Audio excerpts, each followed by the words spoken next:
Well, good morning again. Yes, the background is different. It's nice to have had a nice shower and shave. Feels fantastic. Makes you appreciate the little things. So Wednesday, obviously I got home. The Exodus yesterday was actually not bad at all. I got to see it from the sky since I fly. Um, and what was interesting is there was actually a small river that formed next to Burning Man, between Burning Man and the road, and that's why people were stuck because crossing that river in an average vehicle was not possible for a while. That was the main issue, and by Tuesday it was fine. You could just cross it. And have some nice pictures that maybe I'll post on my website. I'll see if I can put an update in a future video. So the burn Monday night, as I said, was fantastic considering because the last previous days where people were a bit run down and didn't have much of a partying mood and they were missing fuel for generators and so forth. But Monday they just went all out. It was really yeah, a big party considering. So that made it all worth it. It was a good way to end. And I know yesterday night, Tuesday night, they burned the temple, but by then most people had left since they were already late for work, school, whatever they had. So, um, as I said earlier, like food and water were never an issue. It's nice that the media and people worried about us, but honestly, most people had enough water to last probably a second week. And a lot of burners, they tend to overpack, so they have plenty of food too, or enough to share with people who didn't have it, as much. Personally, I was staying at Dust Fish on Esplanade. We were serving faux soup to people the entire week, and we had a bar that was open 24/7, as well as music on the camp next door. So we were doing fine and helping lift people's spirits. And we had a huge amount of water because we had our own toilets and we had enough to shower at least for a while. So that water could have been used for emergencies and to share with other people. So really, it even if we had been cut off, it would have been perfectly fine. Deliveries, of course, were an issue for some camps. We didn't have all the fuel on site and relied on fuel deliveries. In our case, we had plenty of fuel on site for our own generators, so we never ran out. Um, and I think some camps also were relying on fresh food deliveries to have nicer food. Well, those obviously were a problem for a few days, but um, yeah, for us, we just had our own food that we brought, and again, it was perfectly okay. Um, for the weather, it's true that this year was a very wet year. I'm a snowboarder.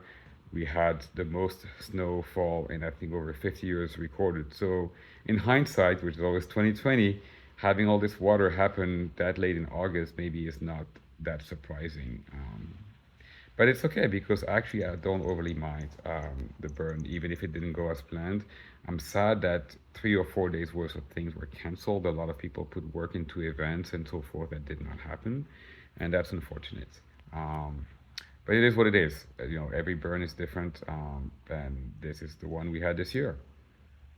So people asking, does Burning Man even make sense? It's completely silly and so forth. Everyone finds different things.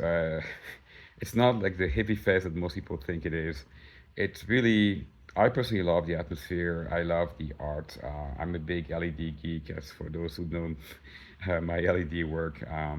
I just love shiny lights. What can I say? Guilty. And I love the craziness, just seeing everything you get there in the middle of nowhere, the ingenuity, the work that people put in. I try to participate myself and bring my own LED art that puts a smile on people's faces. But I'll be honest, the alkaline dust completely sucks. It's goes everywhere. It's always an issue for damaging whatever I brought in that electronic has moving parts. You can kind of playa proof it, but it's more work. And this year, people who playa proofed it, it still wasn't rainproof for a rainstorm we got. Like that's not supposed to happen, right? So it's a lot of effort, and I wish it were at a different place that's a bit more hospitable in this. But I also know that the PM organization is not going to change. They're kind of stuck with their choice they've made.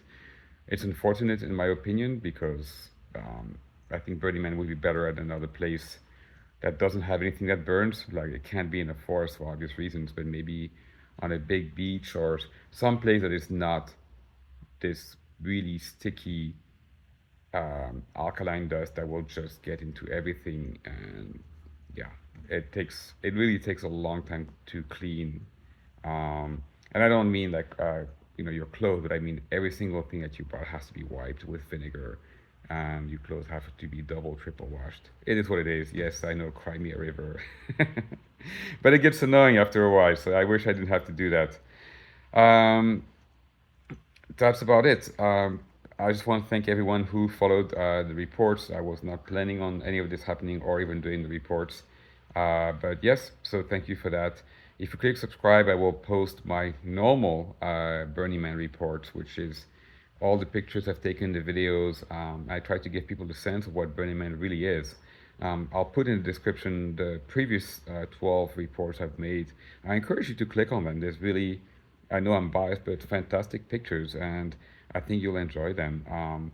So yes, click subscribe, look in the description, find those previous reports, and after I've gone through the many thousand pictures I've taken, I will post a new report this year. So thanks again, and take care.